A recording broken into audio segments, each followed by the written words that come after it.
How to upgrade Gemini Advanced. Hey everyone, welcome back to the channel. In this video we're going to learn how we can upgrade to Gemini Advanced, so make sure to stick with me till the end.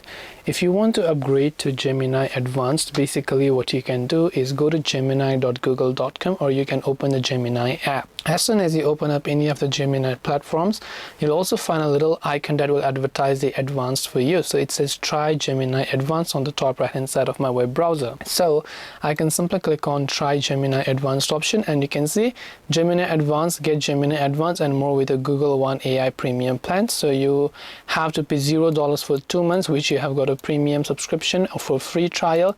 Then you'll be billed $20 a month after. So with their next generation model 1.5 Pro, get access to 1 million token context window, access new Gemini in Gmail, Docs and more, and 2 terabytes of storage and other features. So you can click on the start trial to get them. But this way you'll be able to upgrade to Gemini Advanced. I hope that this video helped you. If you have got any more questions, feel free to leave them down below. Thank you for watching till the very end of this tutorial, and see you soon in the next video.